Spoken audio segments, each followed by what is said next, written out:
303 కోట్లు కంటోన్మెంట్ పునరుద్ధరణ అభివృద్ధి వంటి తదితర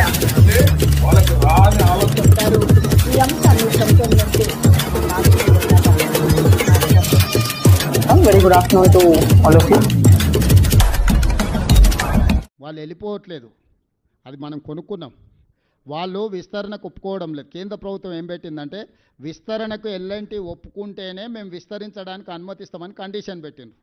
లేదంటే వీళ్ళిద్దరు ఒక ఒప్పందానికి వచ్చి ఇప్పుడు ఉన్నది మేము నడుపుతాం, మిగతా కట్టేది మేము ఇద్దరం కలిసి సమన్వయం చేసుకొని నడుపుకుంటామని ఒప్పంద పత్రం తీసుకురామన్నారు. వాళ్ళు ఒప్పందం ఇవ్వడానికి సిద్ధంగా లేరు, ఫర్దర్గా పొడిగించడానికి సిద్ధంగా లేరు. మా ముందల మిగిలిన ఆప్షన్ దీన్ని పొడిగించుకోవాలంటే దాన్ని కొనుగోలు చేయడమే. ఇది కూడా మేము అడగలే, ఎల్ఎన్టీ ఆప్షన్ ఇచ్చింది. మేము మీతో కలిసి పనిచేయం, మేము విస్తరించడానికి సహకరించడం. మరి ఏం చేయాలంటే మీరు కొనుక్కుంటా అంటే మీరు కొనుక్కోండి అని. వాళ్ళు మేము కూర్చొని ఒక చర్చలకు వచ్చి ఒక ఒప్పందానికి వచ్చి 15,000 కోట్ల రూపాయలకి ఇప్పుడు ఎగ్జిస్టింగ్ ఉన్న మెట్రోని కొనుక్కోవాలనుకున్నాం.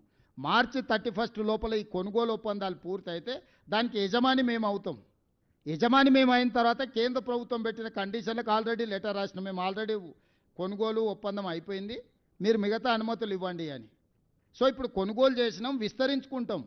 కేంద్రాన్ని ఎందుకు అడుగుతున్నామంటే కేంద్రం మనకు సావరిన్ గ్యారంటీ ఇస్తే 1% 2%కే లోన్ వస్తుంది. 43,000 కోట్ల రూపాయలు ఈరోజు ఫేజ్ 2A 2B కలిపి మనం ప్రతిపాదన ఇచ్చినాం. దీనికి రేట్ ఆఫ్ ఇంట్రెస్ట్ 40 ఏండ్ల పీరియడ్కు లోను 1% 2% రేట్ ఆఫ్ ఇంట్రెస్ట్లోనే లోన్ దొరుకుతుంది. కేసీఆర్ 11.5% అప్పులు తెచ్చిండు. నేను రాష్ట్రం యొక్క ఖజానాను కాపాడాలని కేంద్ర ప్రభుత్వం వెనకాల పదే పడుతుంది. కేంద్ర ప్రభుత్వం కలిసి రాకపోయినా సొంత పైసలుంటే మనం మెట్రో కట్టుకోవచ్చు, అది చివరి ఆప్షన్. నేను బ్యాంకులకు వెళ్తే లోన్ వస్తుంది, 8-9% పడుతుంది రేట్ ఆఫ్ ఇంట్రెస్ట్.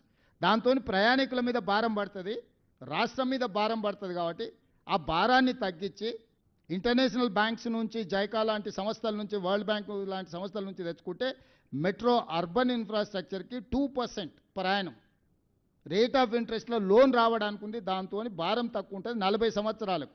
ఇప్పుడు నేను ప్రత్యక్షంగా పోతే 10-15 ఏండ్ల లోను 10% రేట్ ఆఫ్ ఇంట్రెస్ట్లో లోన్ తెచ్చుకోవాల్సి వస్తుంది. నేను ప్రభుత్వం మీద ఆర్థిక భారం పడొద్దు, ప్రజలకు నష్టం కలగొద్దని ప్రయత్నం చేస్తున్నా, చివరిదాకా ప్రయత్నం చేస్తా. కలిసి రాకపోతే ఏం నిర్ణయాలను తీసుకుంటే ఇప్పుడు ఎల్ఎన్టీని కూడా అన్ని రకాల ప్రయత్నం చేసినాం. వాళ్ళు మేము అమ్మేసుకొని వెళ్తామన్నాం, ఇద్దరం కూర్చున్నాం, మాట్లాడుకున్నాం, ఒక రేటుకు ఒప్పందానికి వచ్చినాం. ఇవాళ పర్ కిలోమీటర్ కట్టడానికి 320 నుంచి 350 crores పర్ కిలోమీటర్ మెట్రో కట్టడానికి అవుతుంది ఖర్చు. ఇప్పుడు 70 కిలోమీటర్లు 72 కిలోమీటర్లు ఉంది ఇప్పుడు కట్టిన మెట్రో. జస్ట్ 350 crores లాగా పట్టుకుంటే కూడా 30,000 కోట్ల రూపాయల అసెట్ అది. కోర్ సిటీలో ల్యాండ్ ఎక్విజిషన్ కాస్ట్ ఎంత అయిందో నీకు తెలుసు.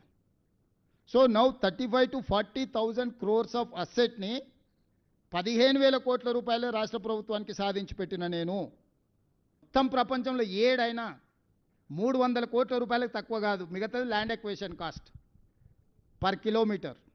ఇవాళ 72 కిలోమీటర్లు సింపుల్గా వేసుకున్నా కూడా 25,000 కోట్లు. ల్యాండ్ ఎక్విజిషన్ అదర్ ఇష్యూస్ పెడితే ఇంకా ప్లస్ 15,000 కోట్లకి ఎప్పుడైతే ఎలాంటి మనకి ఇవ్వడానికి ఒప్పుకున్నదో మనం ఊహించినంత వేగంగా ఈ నిర్ణయం తీసుకోవడానికి వాళ్ళు ఉక్కిరిబిక్కిరి అయిపోయి ఎల్ఎన్టీ పారిపోయింది అంటున్నాడు. పారిపోయేది ఏంది? ఎల్ఎన్టీ మనం వాళ్ళు అమ్ముతున్న రేటుకు మనం కొనుక్కున్నాము. ఎల్ఎన్టీ ఈరోజు సంతోషంగా ఉంది. ఎల్ఎన్టీ పారిపోయేది, నువ్వు బ్లాక్మెయిల్ చేసినావు ఎల్ఎన్టీని. తెలంగాణ రాగానే 3 ఏళ్ళు పన్నులు నడవని అనేందుకు 12,000 కోట్లకు కావాల్సింది 21,000 కోట్లకు పెరిగింది, 7-8,000 కోట్లు పెరిగింది. ఇప్పుడు ఉన్న దాంట్లో కూడా మనం 250 ఎకరాల భూములు వాళ్ళకి అప్పచెప్పినాం. ఇప్పుడు ఆ 200 ఎకరాల భూములు వెనక్కి వస్తే మనం ఆ భూములు ఆక్షన్ పెట్టి అమ్ముకుంటే 15,000 కోట్లు ఉత్తగా పల్లి బఠానీలకు వచ్చేస్తాయి. ఉన్న భూములు అమ్మేసుకుంటే ఎల్ఎన్టీకి ఇచ్చిన 200 ఎకరాల భూములు తీసుకొని ఈరోజు రాష్ట్ర ప్రభుత్వం అమ్మేస్తే ఆ 15,000 కోట్లు వస్తాయి. అంటే జీరో వాల్యూ మీద నేను ఈ రాష్ట్రానికి ఒక 25-30 కోట్ల రూపాయల ఆస్తిని నేను తీసుకొచ్చి పెడితే అభినందించకపోతే కాళ్ళలో కట్టబెట్టేది ఏందా ఇది? పిచ్చి వ్యవహారాలు కాకపోతే